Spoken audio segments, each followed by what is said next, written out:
Taylor, an EXP agent with EXP in Kingston, Ontario, and I wanted to talk to you today about purchasing a lot and building a home.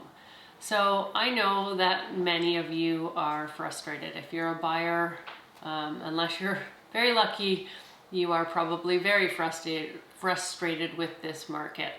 And you may be looking at alternatives to continuously competing for houses and making offers over and over again. One of the things that people are turning to is starting to look more at vacant land to build a home. I myself did buy a lot. I'm not trying to dissuade you. I just want to let you know what the process is like so that you are better informed if that's an option that you are considering. So I purchased my lot over a year ago. So we offered on the lot in September of 2020. Because of the development and the approval process from the township, I'm building in South Frontenac, for our development, we were not able to close on the lot until August of this year, so August of 2021. So we have owned the lot and it has been ours for a number of months, but we are still without a permit. So I just wanted to talk a little bit about the process and things you need to consider if that's the way that you think you might like to go. So some of the things that we have already had to do and have already had to put money out for, significant amount of money, without having anything really to show for it at this point. So we've had to have the property surveyed. Not one, not two, not three, but 4 times. And that partly is on us. But the first time we had the property surveyed, we had the lot line surveyed because we were pre-purchase.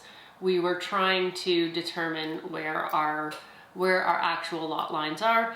The second time they came out, they staked the house, but it was not exactly where we had thought it was going to be, and so we had to have them to come out a third time and restake the house, at which time they were also supposed to do the setback from the water and the septic, which they did not do. So they had to come back a 4th time.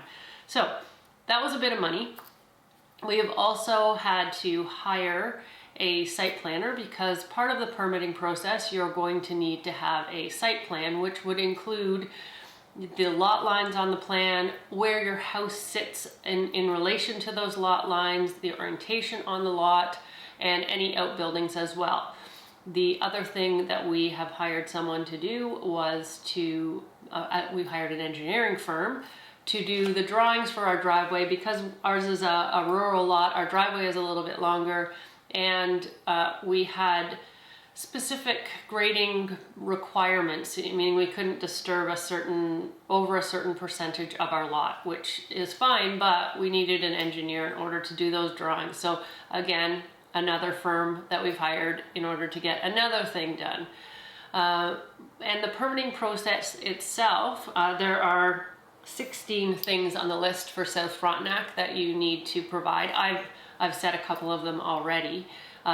2 sets of drawings. So we actually designed our own house and had Home Hardware do up the drawings, going back and forth, I think 8 times, trying to refine it, and finally ended up with some blueprints which need to be submitted with your permitting package. You also will need a septic plan, and you will probably need to figure out what type of septic system you're going to go with, whether you're going to go with the traditional type, a tertiary. We are actually going with a peat moss septic system because it has a smaller footprint, and that is what we needed to do. We needed to reduce our footprint on our lot. So those are all things that you need to consider. So other things on this list, a survey, I've already mentioned, the septic, which will get handed in by the septic designer. You will need a heat loss gain summary, which again, another person that you will need to hire, an expert. And we just sent our designs to them and they sent us back the summary, which after we paid. So there are a number of things that you need to consider. And again, on this list there are 16, but some of them are just things like copy of the deed, which shows that you own the property. but some of them are a little bit more involved, and you can count on spending quite a significant amount of money before you even hand in your permitting papers.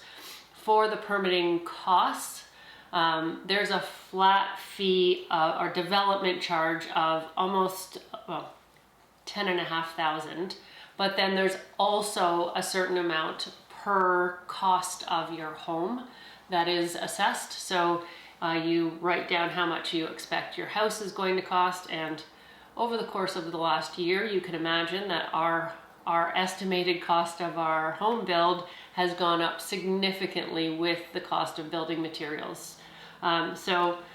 These are all things that you need to keep in mind if you are choosing to go the route of building your own home. Obviously, we do have a builder, and oftentimes the builder will do the entire permitting process for you. Because this whole process and where we're building is a little bit more complicated for us, we are doing a lot of the forms ourselves, and all of the different pieces are coming from different people. They're going to be submitted all at the same time, hopefully by the end of this week, if we're super lucky. And but they're all going to come from the different experts and specialists and be sent in at the same time so that we have all the paperwork done. As I said, we are more than a year in. We haven't been pursuing this permitting process since the beginning of that time, but it does take longer than I ever imagined, and we haven't even handed in the paperwork yet. So after the paperwork is handed in, then we're in a waiting game to see what else is required, what we've missed, what we need to change, and we wait until we get that building permit. Our lot is already ready to go. We've cleared it ourselves, and it is, we're just now waiting until we get that permit in place, and we can't wait to start our build.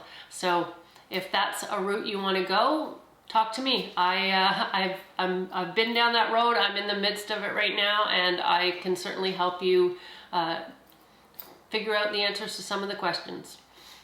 So until next time, subscribe, hit the little bell so that you get notified when I put out another video, and I'll see you later. Thanks for watching.